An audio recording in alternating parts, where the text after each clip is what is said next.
Good afternoon, ladies and gentlemen. In this video, we're going to continue our talk on verb reduplication, and we're going to see some application of this verb reduplication in both past tense and future tense.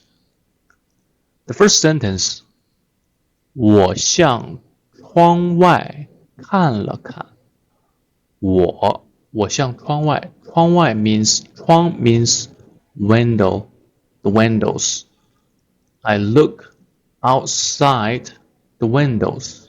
看了看 right? 看了看 We just said in our last video, the suffix le can be put between the two characters to represent past tense of the verb 看. Look, it means take a quick look, right? Take a quick look. So 我向窗外看了看 it means I took a quick look outside the window. 窗 window 外 outside 窗外 outside the window. 一个人也没有 There's no one outside. There's no one there. 没有 means no one, nobody, nothing. 一个人也没有 There's no one there.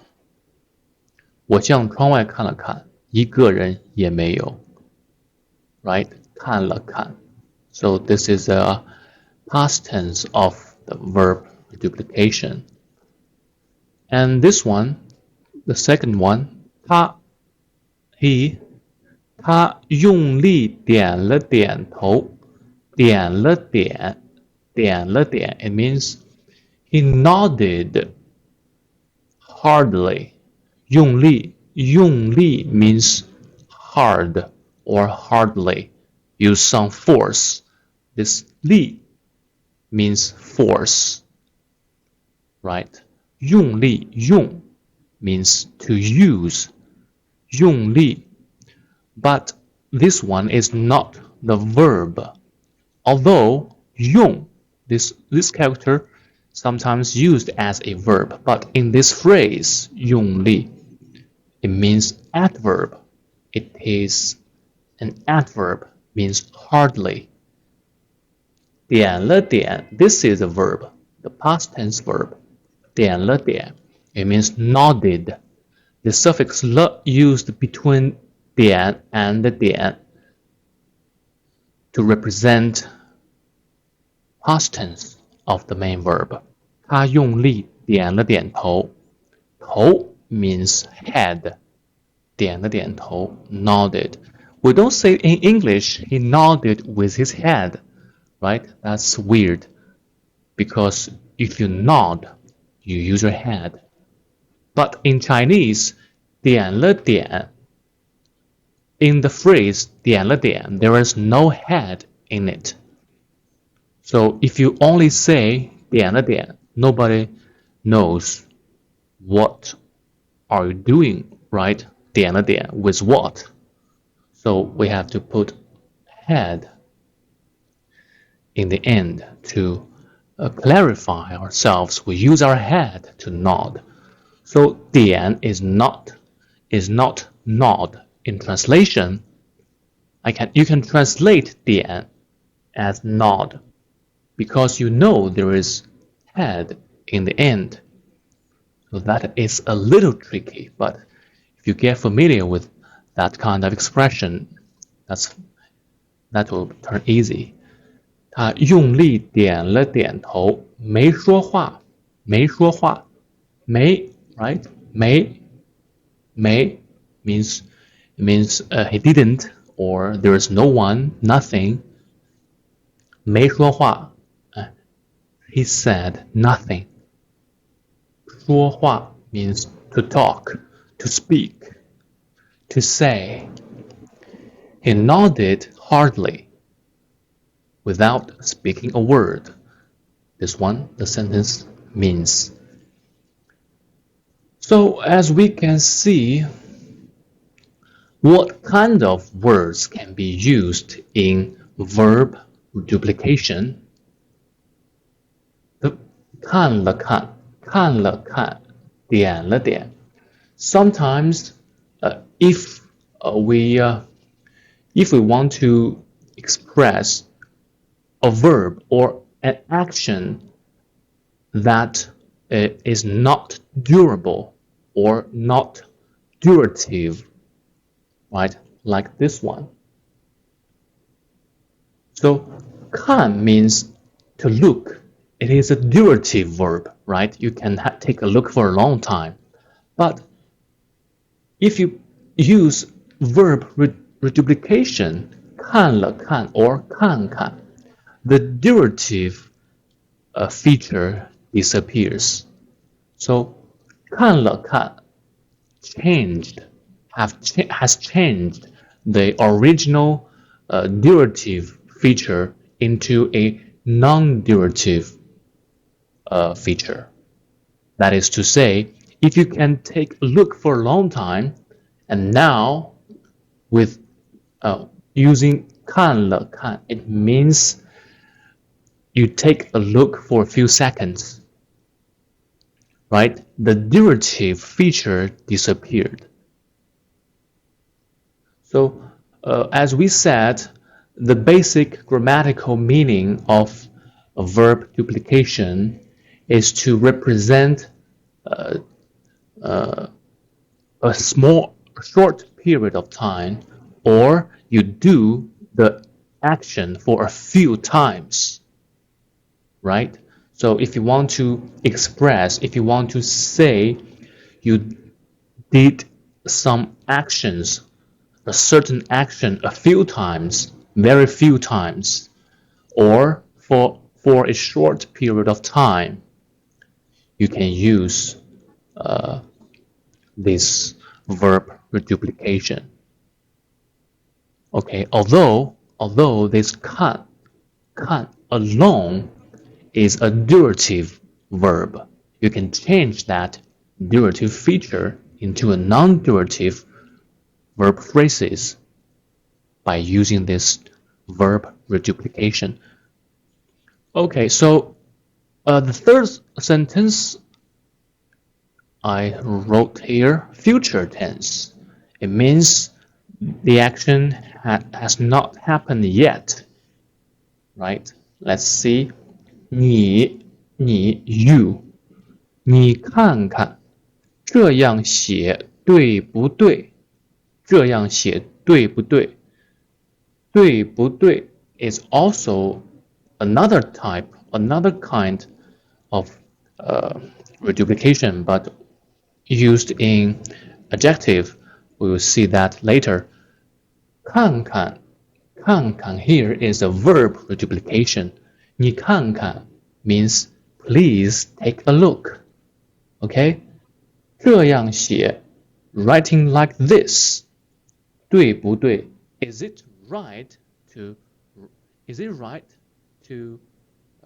write 写 means to write it down. 对 means right or wrong, right? Is it right to write it down like this? 你看看 It is a very polite ask, a requirement. So this is a context, or if you want to know when to use this verb reduplication, one main condition of using this verb reduplication is to make polite requirement, because you want to trouble others, you want to bother others, you want to use others' time to help you, right? 你看看 Please take a look. Am I right? Right? Am I right? So here, 我想出去走走。我想出去走走。走走 means to take a walk, to take a hike, or for a short period of time, not hiking for 3 days. No. 我想 means I want. Right? I want. That is to say, I'm expressing my wish, my plan, my hope. So apart from this function using in this sentence is to politely ask someone to do something, we can also express our wishes. 我想出去走走.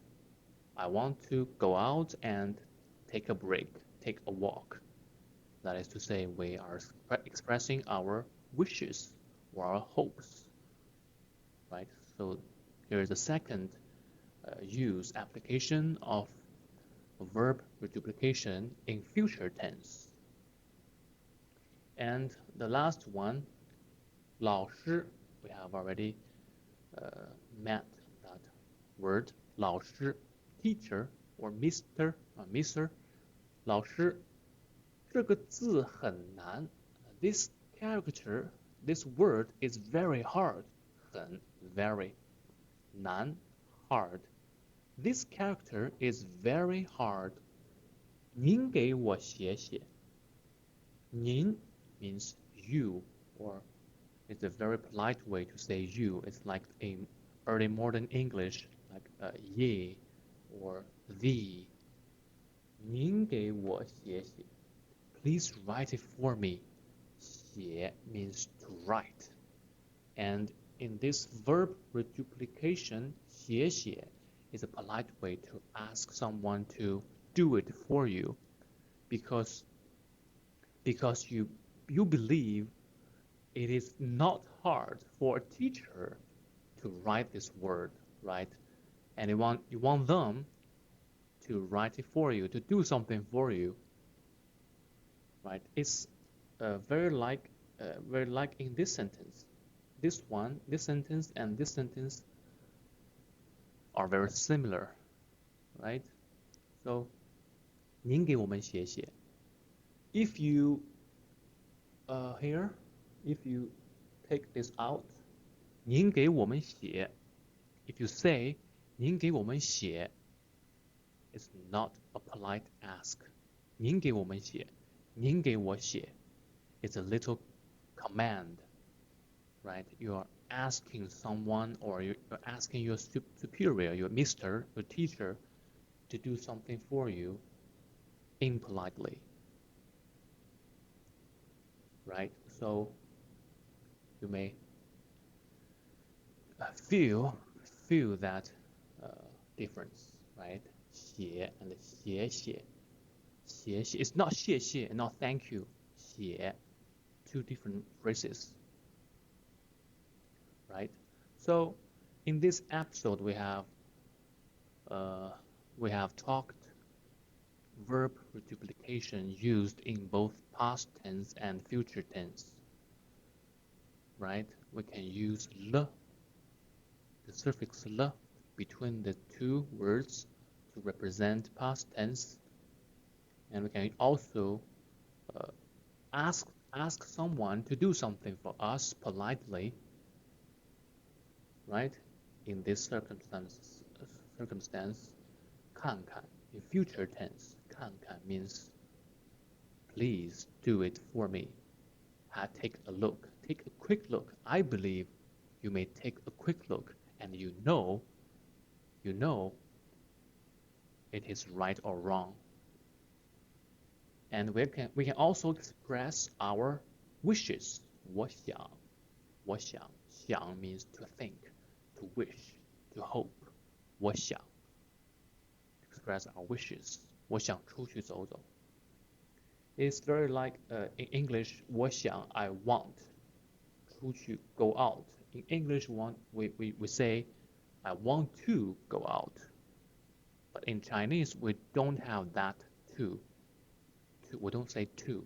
We just 出去 go out and take a walk. So you may notice from this sentence in Chinese, we put verbs all together without differing which one is a main verb, which one is a finite verb, which one is a non-finite verb. I have already made a video to talk about the main feature of verb phrases in Chinese, you can check my list to find that video out. I, uh, I have taught about Chinese verb phrases. We don't have those. Uh, oh, this is finite verb. This is non-finite verb. This is the ing. This is a past participle. We don't do that. Everything looks the same. 我想 this is a verb. 走走 this is a verb. 出去 this is a verb. Right? That is the tricky part and yet also the simple part, is the easy part of Chinese. If you get familiar with that, it's because if you speak English as your native language, you may find this absurd, right? You may find this absurd.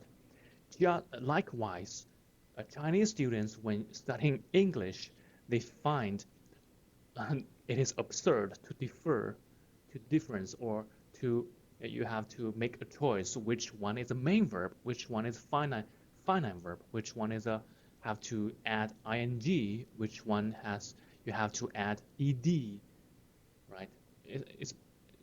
It's we all do the same kind of choice because it's two different languages. If you find Chinese difficult in this way, you have to think, oh, Chinese students may find English difficult in that way. So that is not the hard part. That is really not the hard part. The hard part has not yet appear itself. The hard part has not yet appear itself. So this is just the get to use it part. You know what I'm saying? You get to you get too familiar with it. Then it is not a difficult part. That is not the difficult part. It's just what things that you're not familiar with. So don't worry. Learn Chinese regularly and study Chinese. Listen to Mandarin regularly. I believe you soon get used to it. Okay, we will use a few videos to continue our talk on this verb duplication phenomenon because it is a little complicated. Okay, see you next video.